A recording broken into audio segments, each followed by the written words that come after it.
Quando eu comecei a tese de doutorado, e com o tempo eu desenvolvi, comecei a desenvolver o tema sobre as corporações de ofícios, eu ouvia muito a pergunta se existiam mesmo corporações de ofícios no Brasil. Um tema que, apesar de ter sido estudado pela professora Eulália Lobo, ela fez um levantamento sobre essas corporações e o trabalho desses artífices na cidade do Rio de Janeiro, ainda é um tema muito pouco trabalhado. Há alguns estudos sobre as cidades mineiras, pouca coisa sobre Salvador e Rio de Janeiro.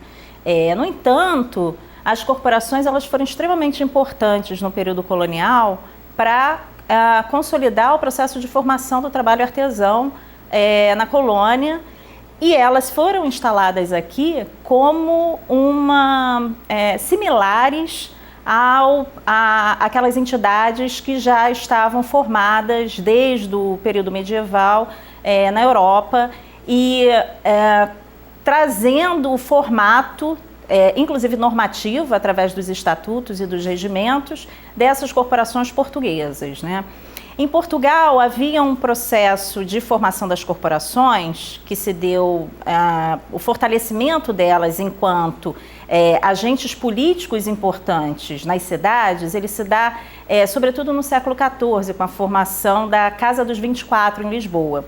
A Casa dos 24 vai ser uma grande referência política para os artesãos portugueses, porque as outras casas nas outras cidades portuguesas, elas se formam com 12 mestres, e a Casa de Lisboa se forma com 24 artesãos, representando 12 ofícios diferentes, com 2 representantes de cada um dos mais importantes ofícios, e ela acaba se tornando uma instância política extremamente importante na vida lisboeta. O juiz do povo, que era o representante maior da Casa dos 24, era uma figura com um destaque político na cidade. Ele tinha um acesso direto ao rei, assim como os ministros do reino, e era eleito no Senado da Câmara. Então ele tinha um papel político extremamente relevante, e esse formato do juiz do povo como representante de uma corporação importante foi copiado aqui no Brasil, ele foi trazido aqui para o Brasil. Em Salvador, chegou a existir a figura do juiz do povo até o século XVIII. Depois, ela é extinta e se mantém nas corporações a figura do juiz de ofício. No Rio de Janeiro, essas entidades, elas também se fortalecem ao longo do período colonial e, sobretudo, a força, o processo de ápice decadência delas vai ser dado no final do século XVIII, início do XIX.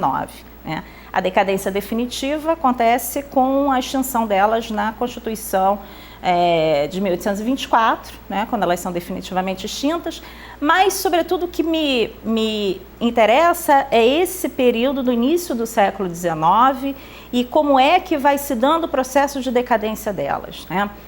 Bom, as corporações elas eram importantes para a formação do trabalho artesão, que é a forma de produção fundamental dessas sociedades até o século XVIII, e ela tem uma série de papéis que ela desempenha, tanto no âmbito político quanto econômico, do trabalho, da vida dos trabalhadores.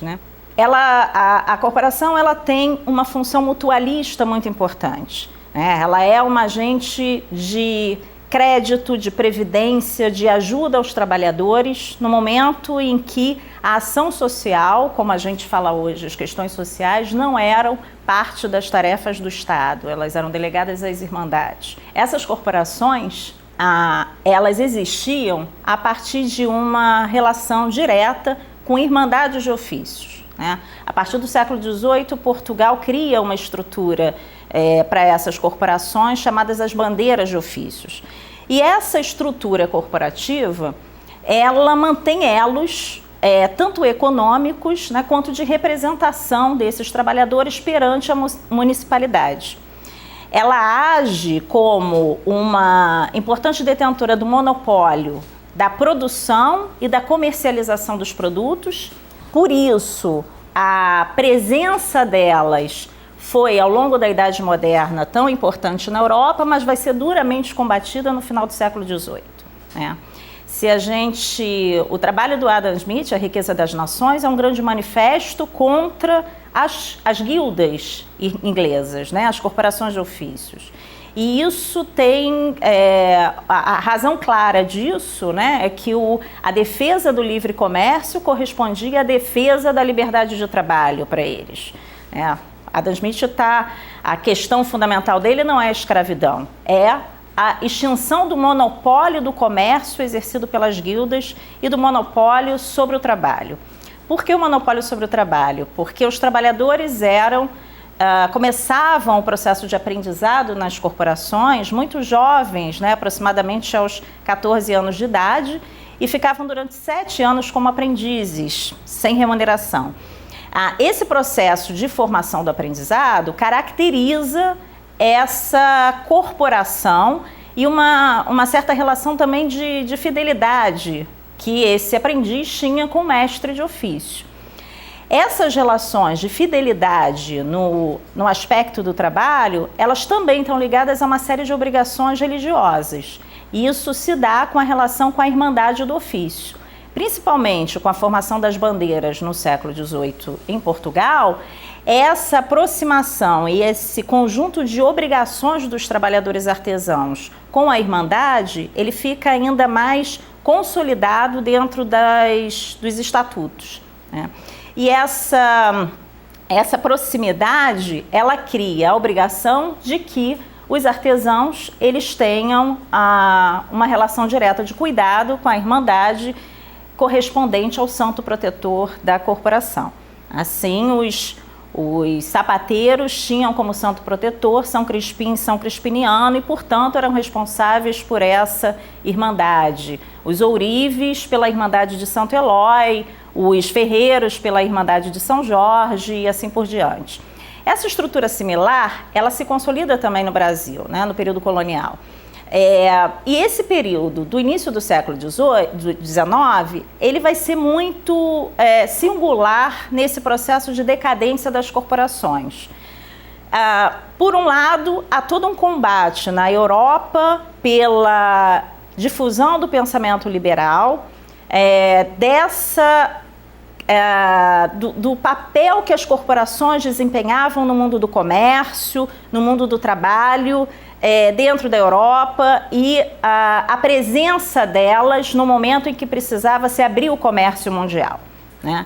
Então, elas representam, na verdade, um grande inimigo associado a todos os elementos aí do antigo regime. Por outro lado, o Rio de Janeiro vai vivenciar situações muito singulares no início do século XIX que, aliados à influência dessas ideias liberais, elas também vão representar um duro combate a essas corporações de ofícios aqui. Por um lado, o crescimento populacional e a oferta de serviços na cidade, principalmente depois da vinda da corte, vai significar também uma concorrência direta de uma série de artesãos independentes que se instalam na cidade, que demandam a presença nessas atividades e vão entrar em conflito direto com essas corporações. Esses conflitos vão ficar muito evidentes nas posturas municipais, por exemplo, que vão tentar permanentemente ratificar o que está sendo normatizado pelos estatutos e regimentos, mas isso era sempre um campo de conflito no meio urbano. Por outro lado, o papel creditício exercido por essas corporações, por essas agremiações, ele também vai perdendo um pouco a força, né? Uma série de agentes econômicos começam a aparecer nessa economia no início do século XIX, participando como agentes nas relações de crédito, né? As pesquisas têm mostrado recentemente que essas relações de crédito, elas tinham, do século XVIII para o XIX, uma intensa participação de vários setores da sociedade, e não apenas dos estratos mais altos da sociedade. Um terceiro aspecto importante para identificar esse processo de decadência é também a perda da força política dessas corporações, né? Se ao longo de todo o período colonial esse juiz de ofício, ele exercia o poder de peticionar, de levar reivindicações à Câmara Municipal, ao Senado da Câmara. Ele era uma figura política importante na defesa dos interesses dessa corporação. E esses interesses eram tanto os interesses dos trabalhadores, como ele era o garantidor do exercício do Estatuto, de se colocar em prática as regras do Estatuto, como ele também era responsável, junto à Irmandade, por garantir a qualidade do que era produzido. Era o combate permanente que as corporações tinham à falsificação, por exemplo, das obras que eles produziam, que era a grande garantia de serem reconhecidos, de terem um prestígio do mestre local com as suas obras. E esse papel político, ele começa também a perder um pouco esse lugar de mais prestígio no início do século XIX, à medida em que outros interesses se consolidam também. E aí eu destacaria, sobretudo, o papel dos comerciantes no Rio de Janeiro, a formação do corpo de comércio. É um aspecto extremamente importante, porque esses comerciantes, eles começam a se tornar os porta-vozes, os interlocutores políticos desses trabalhadores urbanos, e nesse sentido eles vão, aos poucos, tomando esse lugar como interlocutores, junto aos poderes locais. Esse processo é um processo que vai se dar lentamente, mas o início do século XIX ele vai mostrar uma intensificação desses conflitos, dessa presença das corporações, ao mesmo tempo sendo combatidas por vários segmentos, que começam a se organizar nesse momento. A extinção definitiva das corporações, ela só vai se dar com a Carta Magna em 1824. Mas é interessante a gente perceber que esse processo de extinção, ele também não foi algo tão simples, um dos maiores defensores do liberalismo econômico no Brasil, que foi José da Silva Lisboa, o Visconde de Cairu, depois se torna o Visconde de Cairu. Ele foi o primeiro autor de livros sobre economia política no Brasil. Ele traz as ideias de Adam Smith para o Brasil. Ele é um dos maiores defensores do pensamento do liberalismo econômico. Ele é um dos ideólogos da abertura dos portos, e tem uma influência direta sobre Dom João. E com toda essa trajetória liberal do José da Silva Lisboa, curiosamente, ele vai incorporar todo um discurso conservador no que dizia respeito à extinção das corporações de ofício. Isso é curioso porque esse foi o maior combate de Adam Smith lá na Riqueza das Nações às guildas, ao papel das corporações, a esse monopólio exercido sobre o trabalho. E é exatamente o ponto central onde o Cairu se detém. Ele diz que o fim das corporações, e aí vem todo o argumento, toda a questão moral, e aí a influência conservadora, o que é muito próprio também da característica do pensamento liberal no Brasil, como ele se configura no Brasil dentro de uma ordem escravista, e procurando trazer as ideias, especialmente no âmbito econômico, mas sem mexer na ordem social. E é exatamente o que ele defende em relação às corporações. O grande temor é de que essas corporações, ao serem extintas, elas eliminem também a contribuição que, na visão dele, elas davam à formação dos trabalhadores artesãos, sobretudo dos mais jovens e dos mais pobres. Então, esse foi o grande debate que houve na Constituinte de 1823. Essa Constituinte, o Cairu fica sozinho na defesa das corporações. Claramente já há uma posição hegemônica em defesa do fim das corporações de ofício, e mesmo depois com a outorga, né, da Constituição de 24, elas são definitivamente extintas. Quer dizer, então, se perde a batalha de todos os lados, né? Tanto na Constituinte, ele já tinha ficado sozinho nessa defesa, quanto a Constituição ratifica isso.